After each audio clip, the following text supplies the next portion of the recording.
नमस्ते दोस्तों, तो आज आपको एक बड़ी ही अचंभित एवं अनोखी कहानी सुनाऊंगा जिसमें आपको कुछ अनसुनी एवं रहस्यमय बातें बताई जाएगी। तो आइए जानते हैं कुछ खतरनाक रहस्यमय कहानियां। तो कृपा करके वीडियो पूरी देखें ताकि आपको भी धर्म के प्रति रहस्यमय बातें की ज्ञान हो तथा इससे भी खतरनाक रहस्य जानने के लिए अभी इस चैनल को सब्सक्राइब करें ताकि और भी रहस्यमय कहानी सबसे पहले आप तक पहुँचे। धन्यवाद। तो सुनिए। रात के तीसरे पहर में जब आकाश बादलों से ढका था और चंद्रमा का प्रकाश गायब, तभी हिमालय की तलहटी में बसे कालवृत गांव में एक भयावह चीख गूंजी। कहा जाता है ये चीख हर उस रात आती है जब माया श्मशान की राख से कोई अधमरा तांत्रिक फिर से सांस लेना चाहता है। गांव के सबसे वृद्ध और गूंगे तांत्रिक भैरवनाथ ने उस दिन अपनी चुप्पी तोड़ी। माया श्मशान फिर जाग गया है। किसी ने वहां की अंतिम राख छेड़ दी है। गांव का युवा पुरातत्व शोधकर्ता ईशान, जो हाल ही में दिल्ली से लौटा था, ये सब अंधविश्वास मानता था। लेकिन उसी रात उसकी बहन नंदिनी रहस्यमय ढंग से लापता हो गई। केवल एक वस्त्र और उसके गले का त्रिनेत्र ताबीज ही दरवाजे पर मिला, जो कभी भैरवनाथ ने उसे दिया था, ये कहते हुए कि जब शमशान सांस ले, ये तुझे मृत्यु से बचाएगा। ईशान के सामने दो रास्ते थे, पुलिस की तलाश या माया श्मशान का सामना। वह दूसरे को चुनता है।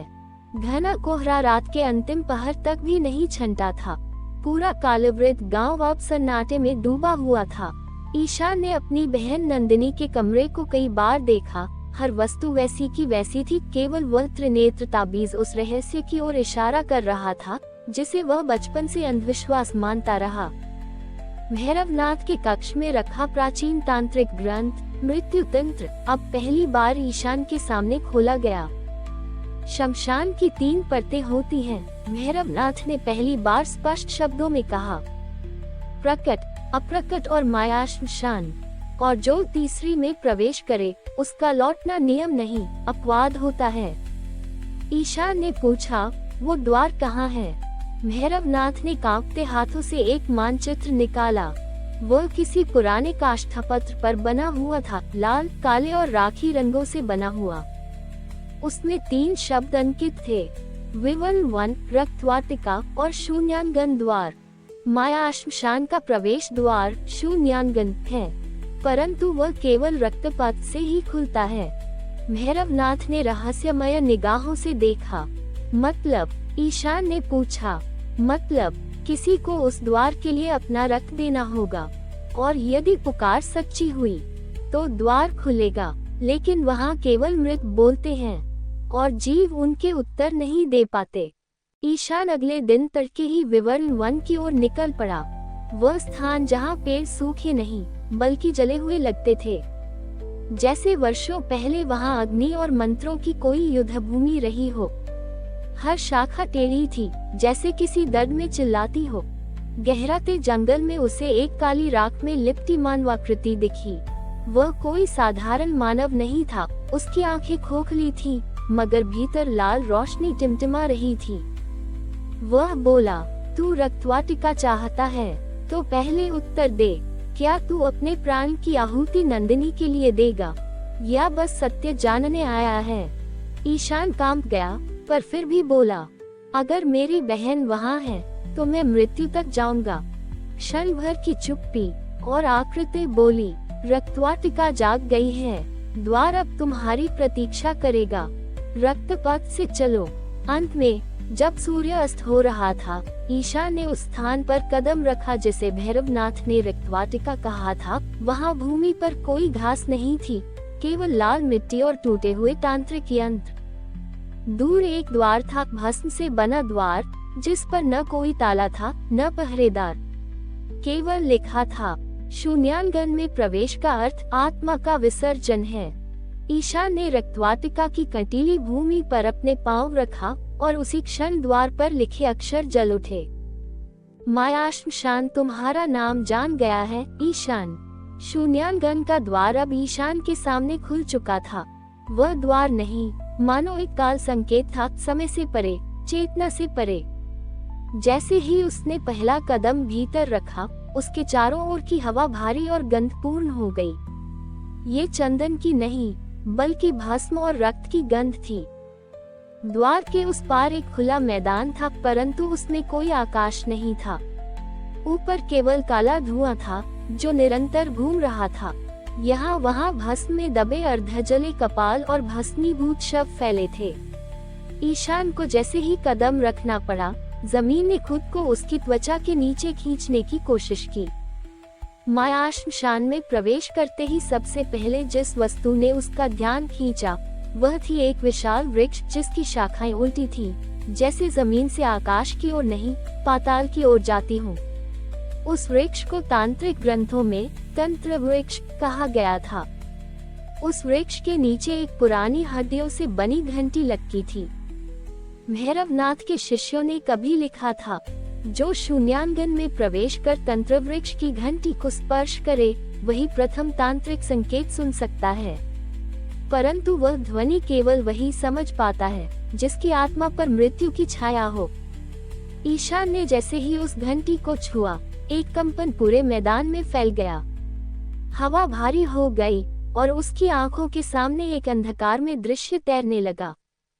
वह स्वयं को एक यज्ञ मंडल में देखता है, जिसमें चारों ओर अमर तांत्रिक बैठे हैं। सबका चेहरा अग्नि में झुलसा हुआ है और वे एक ही मंत्र का जाप कर रहे हैं। नंदिनी, नंदिनी, अर्धजीवा। ईशान चीख पड़ा, नहीं, ये क्या है? तुम उसे क्यों पुकार रहे हो?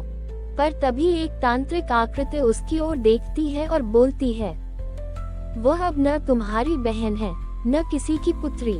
वह अब तांत्रिक अग्निसेना की अग्निशक्ति है, अर्धप्राण अवस्था की देवी स्मृतिनाशिनी। और तब अचानक सब दृश्य टूट जाता है। ईशान जमीन पर गिर पड़ता है, पसीने और रक्त में डूबा हुआ।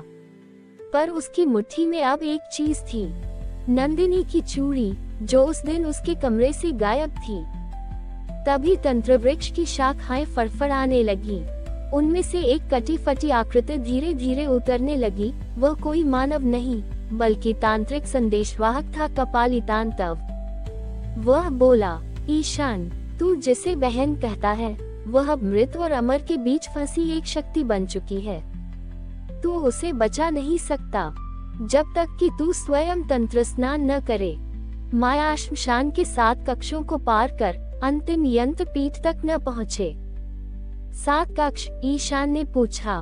हाँ, वह बोला, हर कक्ष में एक तांत्रिक बलिदान, एक आत्मिक परीक्षा और एक पाश होगा, जो या तो तुझे मोक्ष देगा या तुझसे सब कुछ छीन लेगा। तभी मैदान हिल उठा, जमीन से एक अग्निवृत्त खुला और उसमें से एक तांत्रिक मंत्र की पुकार आई। प्रथम कक्ष प्रक्तपाश की अग्निवी थी, अब जाग चुकी है। ईशान की आंखों में डर नहीं, अब केवल निर्णय था। वह आगे बढ़ा, तंत्र वृक्ष की छाया पीछे रह गई और वह प्रवेश कर गया माया श्मशान के प्रथम कक्ष में। जैसे ही ईशान ने तंत्र वृक्ष की छाया को पीछे छोड़ा, उसकी देह के चारों ओर राख उड़ने लगी। वह एक सुरंगानुमा मार्ग में प्रवेश कर चुका था, जहाँ न कोई द्वार था, न कोई दीवारें, केवल भट्टियों सी तपती हवा और हर ओर से आती एक अनजानी गंध, रक्त और लोबान की गंध। रक्तपाश की अग्निवी थी माया श्मशान का पहला कक्ष। यहाँ वायुमंडल में कोई गति नहीं थी, लेकिन एक लगातार धड़कन सी गूंज रही थी, जैसे कोई विशाल अदृश्य हृदय यहाँ कहीं धड़क रहा हो। ईशान को एक सीधी पंक्ति में रखे 7 रक्तदीप दिखाई दिए। हर दीप जल रहा था, पर लौ सीधी ऊपर नहीं जा रही थी, बल्कि जमीन की ओर झुकी हुई थी, मानो गुरुत्व स्वयं पलट गया हो। हर दीप के नीचे एक नाम उकेरा गया था, व्यास, कपिल, भैरवी, त्रिशेष, नंदा, तांत्रेय, ईशान। ईशान सन रह गया, ये मेरा नाम। उसकी आवाज कांप उठी। तभी दियों के मध्य प्रकट हुई एक आकृति, काली भस्म से बनी मानव आकृति, जिसके होंठ नहीं थे, केवल एक विकराल शून्य था। वह बोली, तू इस अग्निवीथी का अंतिम नाम है। अब तुझे अपना रक्त देना होगा, न केवल शरीर का, बल्कि तेरे विश्वास का भी। ईशान को दीपों के बीच ले जाया गया। वहाँ एक यंत्र था, तांत्रिक रक्तपाश, जो किसी जीवित सांप की तरह फड़फड़ा रहा था। उसका नियम सरल था, जिसे तुम बचाना चाहते हो उस पर विश्वास त्यागो, और जिसे खोना न चाहो उसे विसर्जित करो। ईशान उलझन में पड़ गया। अगर मैं नंदिनी पर विश्वास नहीं करता तो क्या उसे खो दूंगा? और अगर करता हूँ तो क्या मैं इस यंत्र की परीक्षा में असफल हो जाऊंगा? उसके सामने दो वस्तुएं रखी गईं। एक लाल पुष्प जो विश्वास का प्रतीक था, एक काले जल की कटोरी जो त्याग का। अब उससे कहा गया, जो चुनोगे वही रक्तदीप पिएगा और उसी से मार्ग आगे खुलेगा। ईशान ने पहले लाल पुष्प उठाया। नंदिनी का विश्वास उसके लिए सबसे मूल्यवान था। लेकिन तभी एक आवाज आई नंदिनी की, भैया, अगर तुम मुझे पाने के लिए सब कुछ त्याग दोगे तो क्या मैं वही रहूंगी जो तुम्हारी बहन थी, या किसी यंत्र द्वारा गढ़ी शक्ति बन जाऊंगी? ईशान कांप गया। वह समझ गया वह किसी को बचा नहीं रहा, बल्कि एक देवी बनती जा रही नंदिनी को उसकी मानवता में लौटाना चाहता है। इसलिए उसने लाल पुष्प फेंका और काले जल की कटोरी उठा ली। उसने अपने ललाट पर काले जल से एक चिन्ह बनाया और उसी क्षण एक रक्तदीप जल उठा। ईशान दीप की लौ अब सीधे ऊपर उठी और उसी के साथ दीवारें फट गईं। एक अग्निकुंड सामने प्रकट हुआ और उसमें से उठी एक आकृति, एक बालिका की अधूरी प्रतिमा जो नंदिनी जैसी दिखती थी, पर उसकी आंखें अंधकार से बनी थी। वह बोली, भाई, अब तुम पीछे नहीं लौट सकते। दूसरा कक्ष भैरव बंदी का पिंजर तुम्हारी प्रतीक्षा कर रहा है। ईशान ने मुट्ठी भींची, अपनी आंखों से अंतिम बार उस दीप को देखा और चल पड़ा अगली अग्नि परीक्षा की ओर। ईशान अब माया श्मशान के दूसरे कक्ष में प्रवेश कर चुका था। जैसे ही वह रक्तपाश की अग्निवीथि से बाहर निकला, हवा एकदम शांत हो गई। न गर्मी न ठंड, केवल निष्कंप मौन।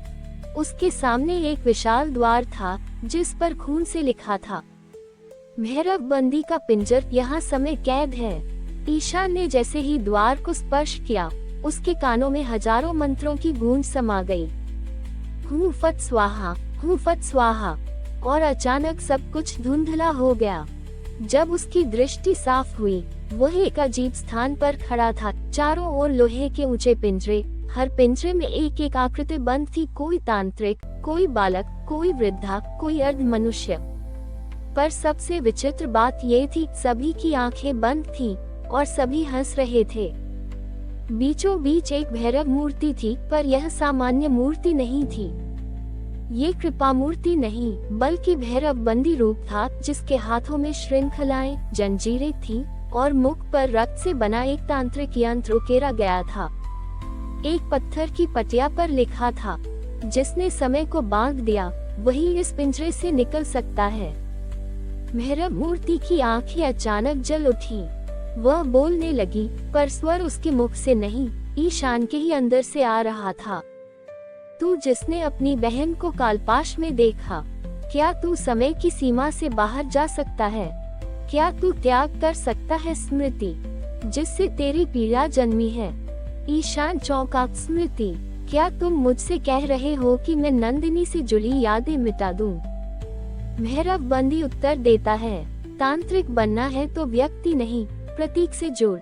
तू अगर बहन की स्मृति से बंधा रहेगा तो वह केवल पीड़ा बनेगी, शक्ति नहीं।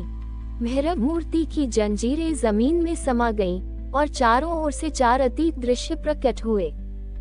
हर दृश्य ईशान और नंदिनी के जीवन से जुड़ा था। पहली बार नंदिनी को गोद में लेना, पिता की मृत्यु पर उसे सहेजना, उसकी पहली कलाई की राखी, वह रात जब नंदिनी रहस्यमय ढंग से लापता हुई थी।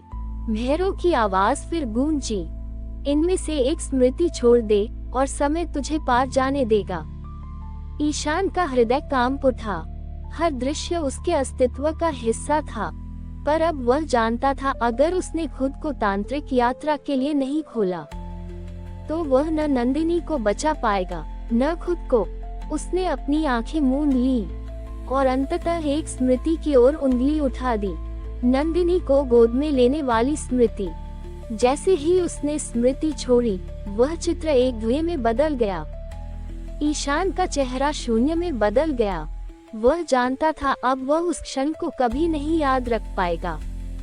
मेहरबंदी की मूर्ति हिलने लगी और उसकी जंजीरें टूट गईं। एक दरवाजा खुला तीसरे कक्ष की ओर। मूर्ति की आंखें बंद हो गईं, पर जाते जाते एक वाक्य उसके भीतर गूंजा। अब तू केवल भाई नहीं, अब तू भैरव का यंत्रधारी है।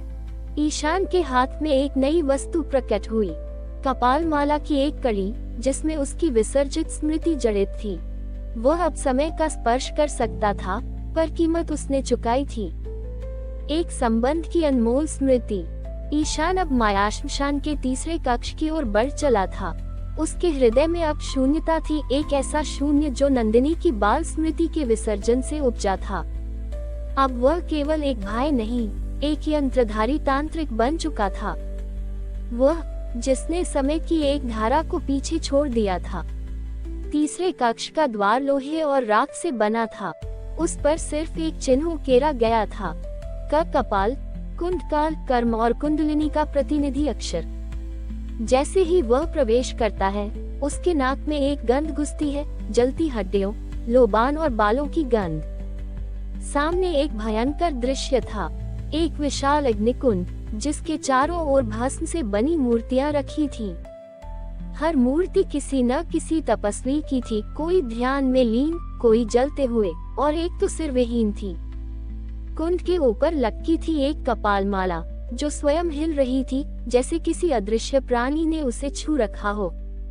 कुंड के बीच से प्रकट होती है एक छाया, त्रिनेत्रधारी, केवल भस्म से बनी हुई आकृति, कोई स्पष्ट चेहरा नहीं, केवल आंखें।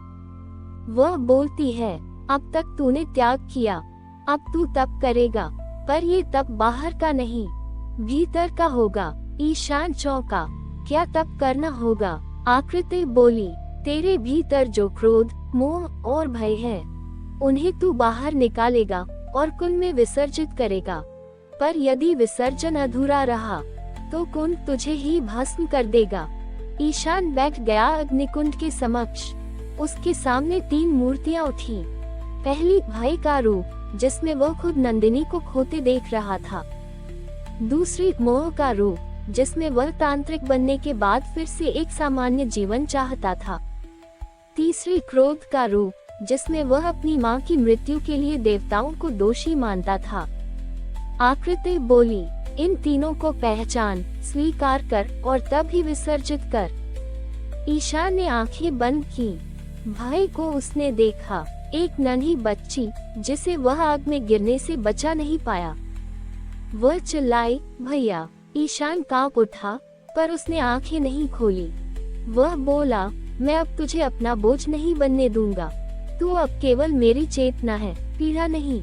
भाई की मूर्ति जल गई। मोह को देखा, एक स्त्री जो कह रही थी, तुम अब भी मेरे संग एक घर बसा सकते हो। वह जानता था ये जीवन अब संभव नहीं। वह बोला, मैंने शमशान चुना है, जीवन का नहीं, सत्य का पथ। मोह की मूर्ति राख हो गई। क्रोध को देखा, वह अपने पिता की लाश के सामने खड़ा था। माँ विलाप कर रही थी। वह चीख पड़ा, तुम सबने मेरी माँ को क्यों छीन लिया? पर फिर एक आवाज आई, किसे दोषी ठहराओगे, मृत्यु या कर्म को? वह चुप हो गया। क्रोध भी मेरा ही हिस्सा है, पर मैं उसे अब भस्म कर रहा हूँ। तीनों मूर्तियां अग्नि में समा गईं। भस्म गर्त की ज्वाला नीली हो गई। उसकी ऊष्मा में ईशान के शरीर से चिपकी राख झड़ने लगी और एक नया चिन्ह उसकी छाती पर प्रकट हुआ, त्रिकुंड यंत्र, जो केवल सिद्ध तांत्रिकों को ही मिलता है। छाया बोली, तू अब भस्म का स्वामी है। अब तू अपने भीतर से भयहीन हो चुका है। तेरा अगला पथ वज्रवाणी की सुरंग है। ईशान उठता है, पर अब वह थका हुआ नहीं, वह संस्कारित हो चुका है। भस्म गर्त के कुंड से तप कर निकला ईशान अब केवल एक तांत्रिक नहीं था, वह आभ्यंतर भस्म से संस्कारित साधक बन चुका था। उसकी दृष्टि अब स्पष्ट थी, पर पथ अब और भी ध्वनि युक्त और घातक होने वाला था। माया श्मशान का चौथा द्वार ध्वनि से बना था। न वह दीवार थी, न पत्थर, बस एक कंपन था। जो जैसे ही ईशान उसके निकट पहुंचा, एक वाक्य में परिवर्तित हुआ। जो बोलेगा वह खो देगा, जो मौन रहेगा वह सुन पाएगा, पर जो समझेगा वही पार पाएगा। ईशान चुप रहा। कंपन एक भावर में बदल गया और उसे भीतर खींच ले गया। एक सुरंग में, जो न तो जमीन पर थी न ही आकाश में, वह श्रुति के बीच में थी। इस सुरंग में कुछ भी स्थिर नहीं था। हर मोड़ पर अलग अलग मंत्र, प्रार्थनाएं, विलाप और चीत्कार गूंज रहे थे। ईशान समझ गया कि यह कोई सामान्य गुफा नहीं, ये वज्रवाणी सुरंग है, जहाँ शब्द भौतिक शक्ति में बदल जाते हैं। यहाँ कुछ बोलना मतलब किसी शस्त्र को सक्रिय करना था। जैसे ही उसके होठों से एक हल्की सांस निकली, सामने की दीवार पर एक आकृति प्रकट हो गई। वह आकृति किसी साधु की थी, पर उसका मुंह सील दिया गया था। आकृति की आंखों में आतंक था और नीचे लिखा था, वह बोला था, ईशान आगे बढ़ता है और एक स्थान पर 3 मार्ग दिखाई देते हैं। हर मार्ग से अलग ध्वनि आ रही थी। पहले मार्ग से ओम की गूंज, दूसरे से विलाप की ध्वनि और तीसरे से तांत्रिक श्लोकों का विकृत पाठ। एक पत्थर पर उकेरा गया था, जिस मार्ग पर तेरा चित्त थमे वही तेरा पतन बनेगा। ईशान ने ध्यान एकत्र किया, सांस रोकी और मौन साध लिया। उसके कानों में वह ध्वनि आई जो किसी मार्ग से नहीं आ रही थी। वह उसकी अपनी अंतर्वाणी थी, जो कह रही थी, वह मार्ग चुन जो भीतर से मौन हो, बाहर से नहीं। ईशान ने एक नया अदृश्य मार्ग देखा। वह केवल ध्यान से दिखता था और उसी में प्रवेश किया। उस मार्ग में एक कक्ष था, साय साय करता, शून्य की तरह शांत। कक्ष के बीचों बीच बैठा था एक ऋषितुल्य पुरुष, जो अधमरा दिखता था। उसके सामने रखी थी एक तांत्रिक जिह्वा, काले रंग की, जैसे किसी साधक की काटी हुई जुबान। ईशान जैसे ही निकट गया, वो पुरुष आंखें खोलता है और बोलता है, मैं वह हूँ जिसने वज्रवाणी का अर्थ समझा था, और इसलिए मैं मौन नहीं रह पाया। मेरे शब्दों ने ही मुझे नष्ट किया। वह जिह्वा की ओर इशारा करता है। ये वज्र जिह्वा है, इसे छूना मतलब सत्य को बोलना, पर जो सत्य बोलेगा उसे मृत्यु घेर लेगी। क्या तू तैयार है? ईशान के सामने अब 2 विकल्प थे। वज्र जिह्वा को ग्रहण कर सत्य बोलना, जिससे अगला द्वार खुलेगा, लेकिन उसका स्वयं का मरण निश्चित था। मौन रहकर आंतरिक श्रवण से द्वार खोजने की चेष्टा करना, लेकिन तब वह एक शाश्वत भ्रम में फंसा रह सकता था। पर ईशान ने तीसरा मार्ग चुना। वह वज्र जिह्वा को छूकर बोलता नहीं, बस मौन भाव से उसे अपने हृदय से जोड़ता है। और तभी एक अनसुनी ध्वनि चारों ओर फैलती है। वाणी वह नहीं जो बोली जाए, वाणी वह है जो भीतर से जागे। वज्र जिह्वा स्वर्णमय हो जाती है और ईशान की जिह्वा पर एक चिन्ह अंकित हो जाता है, नाद बिंदु। अब वह वाणी से रच सकता है, पर केवल वह वाणी जो अन्याय को भस्म करे और सत्य को उभारे। वज्रवाणी सुरंग के अंत में एक द्वार प्रकट होता है, काले पत्थरों का, जो निरंतर बदल रहा है। उस पर लिखा है, ये कालविवर है। यहाँ समय स्थिर नहीं, अतीत, भविष्य और वर्तमान तीनों एक ही क्षण में घुलते हैं। ईशान आगे बढ़ता है। ईशान जैसे ही कालविवर द्वार में प्रवेश करता है, उसका शरीर थम जाता है, पर उसकी चेतना आगे बढ़ती है। उसने स्वयं को एक अजीब सी जगह पर पाया, जहाँ चारों ओर वही था जो वह भूल चुका था। उसका अतीत, उसके छोटे छोटे पाप, उसकी असफलताएं और वह भयावह क्षण जब उसने पहली बार तंत्र मार्ग पर कदम रखा था। वह दृश्य सामने आया जब उसने अपने गुरु की आज्ञा के विरुद्ध एक निषिद्ध तांत्रिक ग्रंथ को स्पर्श किया था, और उसी क्षण उसके गुरु भस्म हो गए थे। ईशान कांप उठा। कालविवर में एक आकृति प्रकट होती है। वह न स्त्री है, न पुरुष, न तांत्रिक, न देव। वह काल स्वरूप है, समय का मूर्त रूप, जो अतीत से भागा, उसे भविष्य भी नहीं अपनाता। ईशान, तू अपने दोष को स्वीकार कर, या इस चक्र में सदा के लिए फंसा रह। ईशान झुक गया। उसने आंसुओं के साथ कहा, मैं दोषी हूँ, पर वही दोष मेरा संकल्प बना। मैं भस्म हुआ ताकि सत्य जन्म ले सके। अब मैं पीछे नहीं देखूंगा। कालस्वरूप हंसा, तू समय का रक्षक नहीं, तू समय का साधक बन गया है। जा, अंतिम द्वार तेरे लिए है। जैसे ही ईशान ने अपनी गलती स्वीकार की, कालविवर लुप्त हो गया और उसके आगे एक द्वार प्रकट हुआ। एक द्वार जो सांस लेता था, जो जीवित था, जो चेतना था। उस पर लिखा था, शून्य द्वार, जहाँ साधक स्वयं को त्यागता है और रह जाता है केवल वह। ईशान ने पीछे नहीं देखा। उसने श्वास खींची और अंतिम द्वार की ओर बढ़ गया। हमारी और भी आध्यात्मिक एवं अनोखी कहानियाँ देखने के लिए हमारे चैनल पर जाएं तथा धार्मिक एवं पौराणिक और भी रोचक भरी कहानियाँ हमारे चैनल पर है। कृपया जाके देखें तथा हमारे चैनल को सब्सक्राइब करके रखें तथा वीडियो अच्छा लगे तो लाइक जरूर करें। धन्यवाद।